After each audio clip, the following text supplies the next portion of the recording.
पैसा भन्ने कुरा छ नि पैसा धेरै भइसक्यो पैसा भएर यहाँ अब अस्ति भर्खरै मैले के भन्छ अब 17 प्रो म्याक्स फुटाले अब चाहिँ S26 प्रो चाहिँ फुटाउँछु कि मैले मिन्नासान कोन्निचिवा म तपाईकै मिडियाकर्मी सहकर्मी डकर्मी भरत बहादुर भाट र आज म तपाईलाई देखाउन चाहन्छु कि जापानमा बस्दै आइरहनु भएका विद्यार्थी भाइ बहिनीहरुको हैन जीवन कस्तो छ के चलिरहेछ है कतै उनीहरुको स्कुल प्लस कामको प्रेसरले गर्दा कहीं गाड त फाटेको छैन के फाट्नेवाला छ र के कस्तो छ है जरादेखि नै लिएर म तपाईहरुलाई आज क्लस्त रूपमा बताउन गइरहेको छु यो पक्कै नेपाली जस्तै देखिरहेको यसलाई सोध्नै पर्ने हुन्छ मैले भाइ नेपाली हो हजुर दाइ नेपाली हो ए अनि तपाईलाई हैन जापान आएको चाहिँ कति भयो छ अहिले चाहिँ 8 महिना जति भयो भन्नु ए 8 महिना जति भयो अनि कमाई हैन कमाई समय के कस्तो छ के चलिरहेको त तपाईको कमाई भनेको मुखमै हाल्नु तपाई मुखमै हाल्नु के तपाई यो मान्छे अलि सन्किरे हो नै यसो मतलब सुनिदैन नि त हैन त्यही माइक जोडेको छ म मुखमै हाल्ने तपाई गइहाल्नु है र तपाईले देख्नुभयो हैन उहाँलाई चाहिँ नि साच्चै उहाँको केही न केही फाटिसक्यो रहेछ जापान आएर है नत्र नफाटेको मान्छे यसरी बोल्दैन के भन्ने मलाई लागिरह त्यही पनि म छोड्दैन सत्य तथ्य के छ उहाँ रिसाउनुको कारण हैन म उहाँलाई सोधेर नै तपाईहरुमा आज प्रस्तुत गर्ने कोसिस गर्नेछु लगेर हो अनि तपाईको 8 महिना भयो भन्नु है हजुर हजुर एकदम अनि पैसा चाहिँ के कस्तो कमाइ भइरहेको छ पैसा भन्ने कुरा छ नि पैसा धेरै भइसक्यो पैसा भएर यहाँ अब अस्ति भर्खरै मैले के भन्छ अब 17 प्रो म्याक्स फुटाले अब चाहिँ S26 प्रो चाहिँ फुटाउँछु कि मैले अब फुटाउने उहाँले भने चाहिँ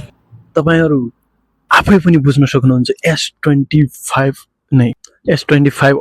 प्रो अरे मोबाइलै फुटाउनु पर्ने कारण भयो तपाई फेरि आउनु भयो तपाई हैन म कहाँ म उता गएर छु र यहीँनिर छु त यहाँनिर आउन कति टाइम लाग्छ र भने अनि तपाई कस्तो मान्छे हो भने म मान्छेलाई म मेरो खानु चाहिँ मेरो गर्लफ्रेन्ड आइरहेछ मलाई मसँग पैसा बढी छ अहिले सिन्जुकु नाइट गइरहेको छु म अनि मलाई मेरो टाइम चाहियो नि त तपाई आएर जहाँ पनि नेपाली इन्टरभ्युअर मलाई मनै पर्दैन के जहाँ पनि जो पाए त्यही इन्टरभ्यु होइन मेरो यहाँ आइडी कार्ड छ तपाई हेर्न सक्नुहुन्छ त्यो चाक बुझेर फाल्न त्यसलाई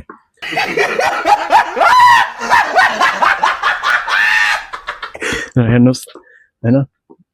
मेरो आइडी कार्ड छ म एकदम दर्ता गरेर नै म पत्रकार बन्न तपाई दर्तै गरेको मान्छे होला मुखमै घुसाउनु के तपाई छ पैसा छ पैसा धेरै भएर हो कि मलाई अहिले सिन्जुकु नाइट जान्छु रमाउँछु फुटाए त मैले आफ्नै पैसा फुटाए मैले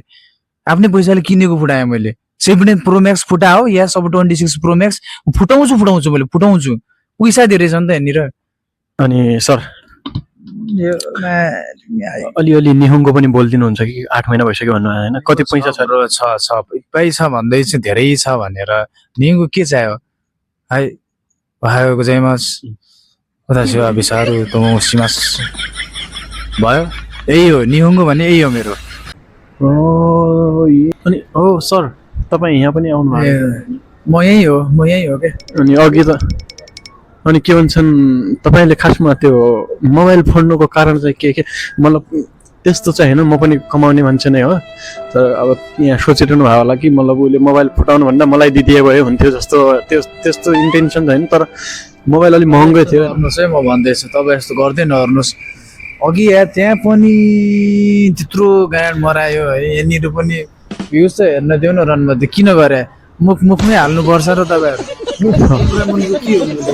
इन्टरभ्यु लिने मान्छे के हुन्छ अझ रुममै गएर सोध्नु पर्यो क्या सुनि यहाँ फोन आयो सर अनि एड्रेस यसो मागेर भए पनि त्यो त कहाँबाट आइस कहाँबाट आइस भने यो एड्रेस कहाँबाट दाइस तैले मैले बाँच्न देन भाइ बाँच्न दे मलाई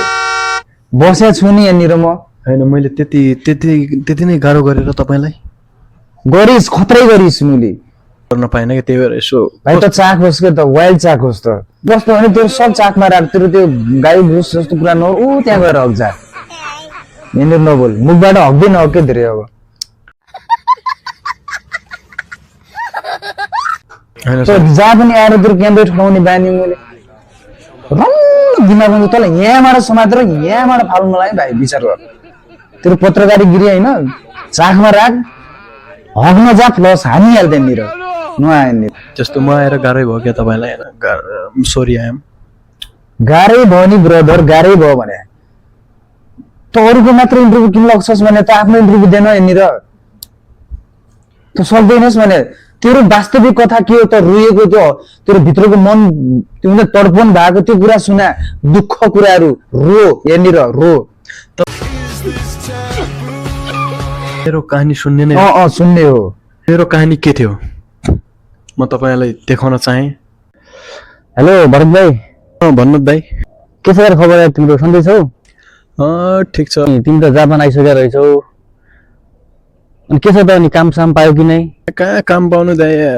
कामै पाएको छैन होला नि त कोही यसो कोही छैन अलिकति आफ्नो पहिला आएको मान्छे रुममा त छन् साथीहरू होइन सेन्पाईहरू भन्छन् दिमाग खराब गरिसक्यो सेन्पाईको ए ल ल ठिक छ नगरिदियो भने म छु होइन यता मेरो साथीहरू पनि छन् त्यहाँ म त्यो काम त्यो बारेमा कुरा गर्ने म साथीलाई कल गरिहाल्छु टेन्सन नमान अनि त्यो पर्फिम पनि आएको रहेछ जापानमा होइन त्यसले मेरो सामान पनि ल्याइदिएको रहेछ अनि भाइ सुन त्यसले सामान त ल्यायो होइन तर सामान मलाई पुर्याउन सक्दैन क्या त्यसले न त्यसलाई कम्प्लेन थाहा छ न के थाहा छ भन्छ अलिकति म्यासेजमा कल भयो भन्थ्यो कि नाइ मलाई सिङ्गेला बिहान निकाल्दा मलाई केही थाहा छैन कोही छैन भन्छ अब मैले तिमीलाई कल गरेँ होइन अब जसरी पनि सहयोग गरिदियो यार तिमी होइन त्यहाँ जाऊ र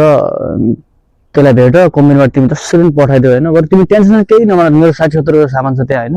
मेरो त्यो सामान आयो भने त्यो 60-70 पाउनु तिमीलाई 4-5 हजार रुपियाँ पठाइदिन्छु भने तिमीलाई जति खर्च लाग्छ म त पठाइहाल्छु कि भाइ यार है तिमी त्यसमा केही टेन्सनै नलो तिमीलाई म छु भने नि त म माधव दाइ हो तिमीलाई थाहै होला त्यो माधव दाइ पहिल्यै तिमीले नेपालमा चिनेर होला नि त कस्तो चाहिँ के छ अब तिमीहरू त्यहाँ पढिरहेको थियौ अब म त्यहाँ अब म सामानको कुरा भन्दा म पठाइहाल्छु त्यो चिन्ता मान्नुपर्ने केही छैन र तिमीलाई म जसरी पनि होइन र तिमी त्यति मेरो सामान काम गरिदेऊ त्यसलाई भेट अन्त पठाइदियो तिमीलाई 5-6 हजार रुपियाँ म तिमीलाई पठाइदिन्छु ल तिमीले जसरी काम गरिदेऊ म पठाइदिन्छु हुन्छ दाइ हुन्छ ल ल दाइ भाइ सामान पुगेन सामान त पुगिसकेको रहेछ भाइ अघि पुग्यो त भन्दै थियो अब आफूले गएको छैन हेरेको छैन होइन रुममा अब पुग्यो भन्दै थियो एउटा साथीले कल गरेर यो सामान पुगिसक्यो कल उठाउँदैन यार ए कति कल गर्छ यार भाइले यार आफ्नो सामान पाइयो त्यस्तै त मैले कहिले सबैले हामीले पनि भोगिहाल्यो मैले कति कल गर्छ यार सबै यस्तै रहेछ नि यार तेरिका मैले सामान पठाइसकेँ यहाँबाट यार तेरिका मेरो एक दिन पुरै खर्च भयो कल गर्छु कलै उठाउँदैन मे जापानको रुल थाहा भयो क्या आफ्नै काम बनते भाड में जाए जनते भन्ने जस्तो रहेछ गाइज